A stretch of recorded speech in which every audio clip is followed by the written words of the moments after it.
একটি ছোট্ট ধাতব বস্তু, হাতে ধরলে খুবই সাধারণ মনে হয়। এই ছোট্ট বস্তুটি ইতিহাসের সবচেয়ে ভয়ঙ্কর আবিষ্কারগুলোরই একটি। এটি বুলেট। প্রশ্ন হলো, বুলেট আসলে কি? এটা কিভাবে কাজ করে? বুলেটের ভেতর কি এমন আছে যা মানুষকে শেষ করে দেয়? নাকি এটা শুধু বিজ্ঞান আর গতির খেলা? বুলেট শরীরে কোন কোন জায়গায় কেমন অনুভূতি দিতে পারে, আর শেষ পর্যন্ত কি হতে পারে, তার বিস্তারিত তথ্য থাকছে আজকের এই ভিডিওতে।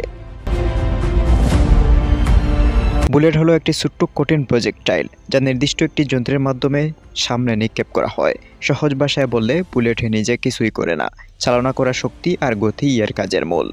বুলেট কখনোই একা থাকে না, এটি থাকে একটি সম্পূর্ণ ব্যবস্থার অংশ হিসেবেই। একটা আধুনিক বুলেট সাধারণত 4টি অংশে বিভক্ত থাকে। প্রথমেই থাকে প্রজেক্টাইল। এটি মূলত ধাতব অংশ, যেটা সামনে ছুটে যায়। সাধারণত তৈরি হয় এটি সীসা, তামা অথবা এদের সংমিশ্রণেই। 2 নম্বরে রয়েছে কেসিং। এই ধাতব খোলসটি সব অংশকে একসাথে ধরে রাখে। 3 নম্বর রয়েছে প্রপেল্যান্ট। এটি এক ধরনের রাসায়নিক পদার্থ বা বারুদ, যা জ্বলে গিয়ে তাপ বা গতি তৈরি করে। এটি বিস্ফোরণ নয়, এটি নিয়ন্ত্রিত ও শক্তি উৎপাদন করে। তবে মজার বিষয় হলো, এই অংশগুলো আলাদা আলাদা করে কোনো ক্ষতি করতে পারে না। ক্ষতিকর হয় তখনই যখন পুরো ব্যবস্থাটি একসাথে সক্রিয় হয়। এখন প্রশ্ন হলো, বুলেট আসলে কিভাবে কাজ করে? বুলেট মূলত শক্তি তৈরি করে। বুলেট কাজ করার ক্ষেত্রে কোনো প্রকার কৌশল বা ব্যবহারিক ধাপ নেই। এটি শক্তি তৈরি হয়, শক্তি চাপ তৈরি করে, চাপ থেকে গতি, গতি থেকে আঘাত। বুলেট কাউকে আঘাত করে তার ওজন দিয়ে নয়, আঘাত করে তার অত্যন্ত গতির কারণেই। এটাই মূল রহস্য। এখন আরও সবচেয়ে বড় প্রশ্ন হচ্ছে, বুলেটে কি এমন জিনিস থাকে যা মানুষকে নষ্ট করে দেয় বা শেষ করে দেয়? আসলে এটাই সবচেয়ে ভুল ধারণা। বুলেটে বিষ থাকে না, বুলেটে আলাদা কোনো মৃত্যু উপাদানও থাকে না, বুলেটের নিজে বুদ্ধিমানও নয়। বুলেট শুধু একটি নিষ্প্রাণের ধাতব বস্তু, কিন্তু এর গতি, এর শক্তি এবং মানবদেহের নাজুক গঠন, এই 3টি সংঘর্ষেই ভয়াবহ পরিণতি তৈরি করে।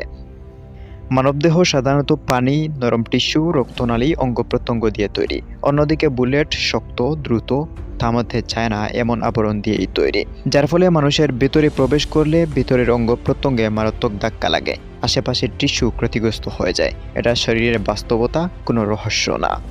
ইতিহাসের প্রথম দিকে বুলেট ছিল পাথর, ধাতব গুলা দিয়ে তৈরি। এরপরে শুরু হয় নতুন আকৃতি। আকার ছোট হলো, গতি বাড়লো, নিয়ন্ত্রণও বাড়লো।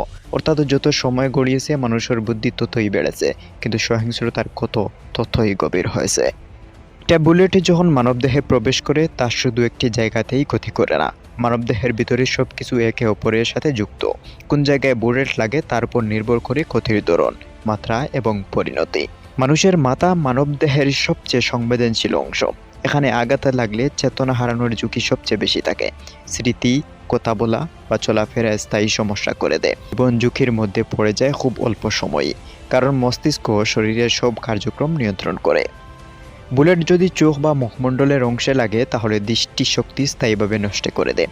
মুখের হাড়, নাক বা চোয়াল ক্ষতিগ্রস্ত হয়। স্বাভাবিকভাবে খাওয়া বা কথা বলায় সমস্যা তৈরি করতে পারে, কিন্তু প্রাণে বাঁচার সম্ভাবনা অনেকটাই থাকে।